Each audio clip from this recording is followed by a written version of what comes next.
Hello, everyone. Excited to bring you another mini episode today in celebration of my brand new nonprofit training, Instagram for Nonprofits: How to Raise Awareness and Drive Donations Using the Visual Storytelling Platform.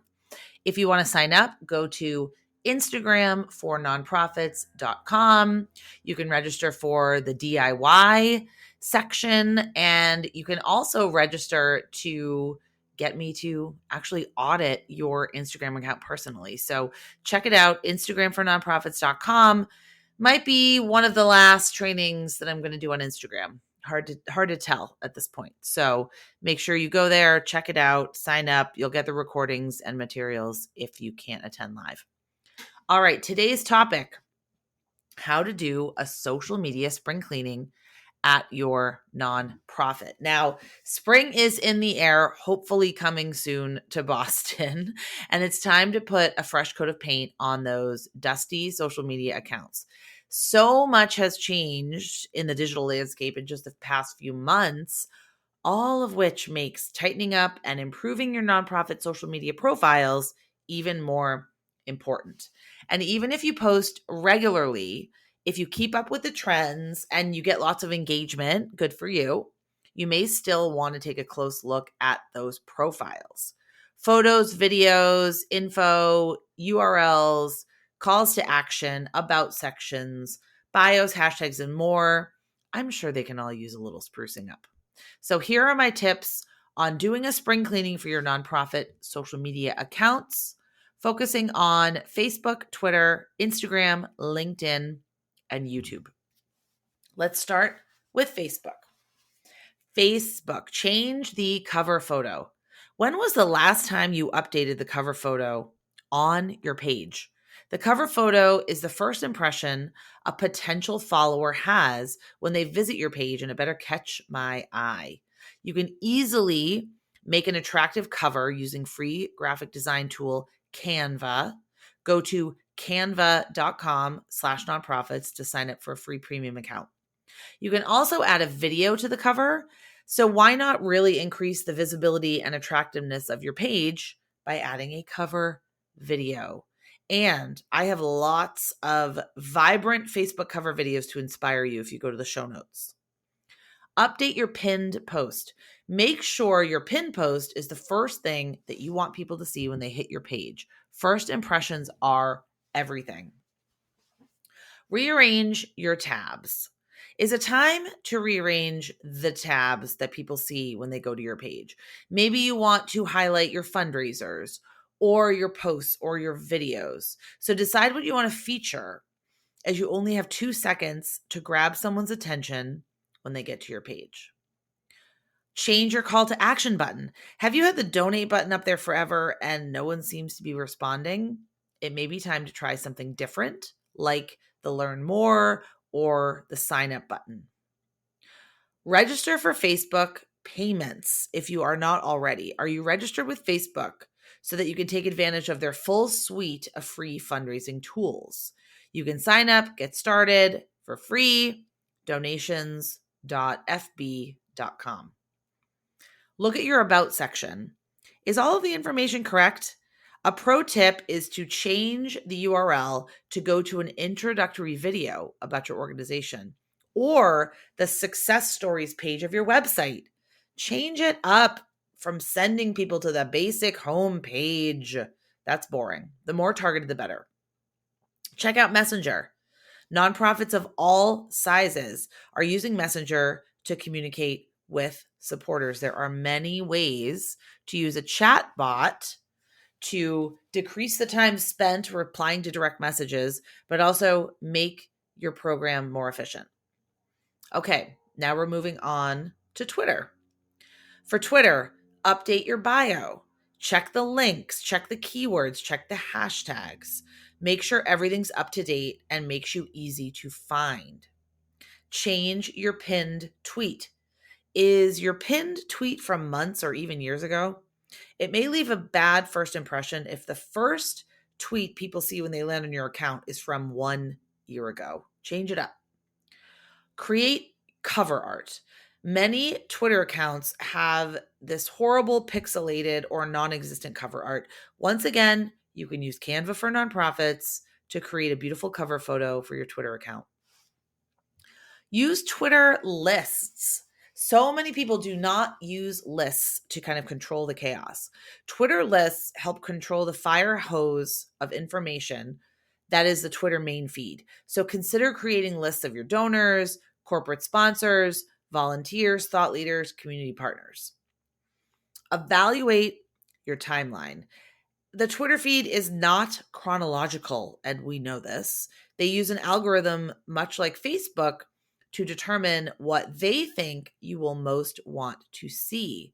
You should tinker with your settings and really figure out what you want to see first. I'll link to an article from the New York Times in the show notes that describes how to do this. Clear out your inactive followers if you want to. I really like a service called Manage Flitter to see who's not following you back, find people you're following who've been inactive, and spam bots and bot accounts. So just do some little cleaning on there. Okay, now we're moving on to Instagram. Change the link up in your bio. Your link in bio is really the only place where you can put a clickable link to an outside website unless you're using ads or putting them in your Instagram stories. So use it wisely. Get creative and send people to a more targeted location online, like a video or a sign-up page, rather than the main homepage of your website. Add Instagram story highlights. You should create Instagram story art using Canva or using Adobe Spark and put your best foot forward in your highlights section directly under your bio. To Write Love on Her Arms, one of my favorite nonprofit social media accounts, uses Instagram story highlights to showcase words of encouragement and upcoming events. You may also want to clean house. So your Instagram feed functions like an art museum, carefully curated, aesthetically pleasing, and the best of what you have to offer. Did you know you can always delete old Instagram photos that don't fit with your aesthetic or didn't get a lot of engagement? Add hashtags to older posts. To get more engagement on older posts that you think need more exposure, go back into the captions and add a few more hashtags, tag relevant accounts, and even add a location. For more intermediate and advanced ways to use Instagram to increase visibility for your nonprofit, join me for my class, instagramfornonprofits.com. I will be giving you all of the tips, especially as we are going into the second quarter of 2022. All right, so let's talk about LinkedIn. Update your headline.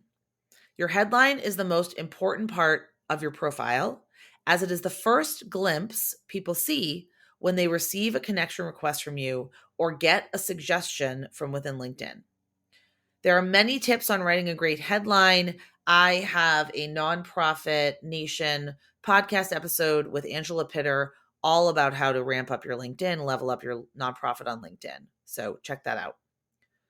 Rework your summary. Your summary should be personable, friendly, and convey who you are and the benefits of what you do. Focus on the impact of what you do, not the features of your work. I recommend spring cleaning some of those LinkedIn groups.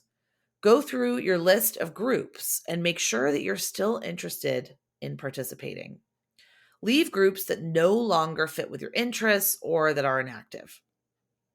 Clean up your LinkedIn inbox.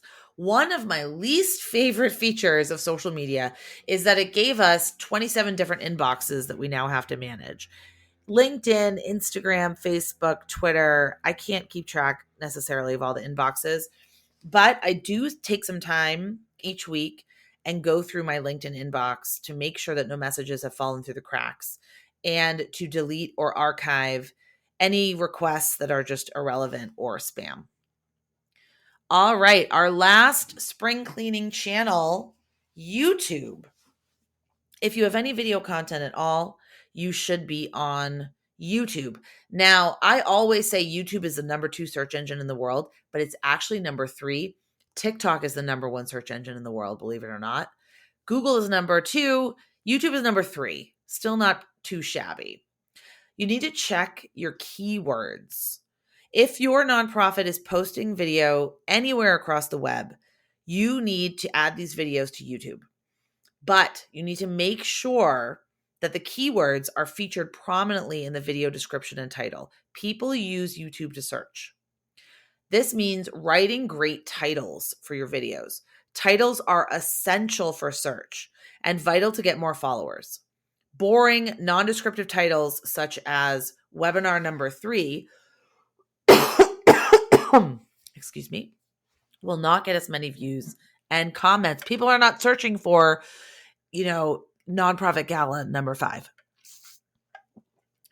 Add calls to action. This is something that I don't see nonprofits doing.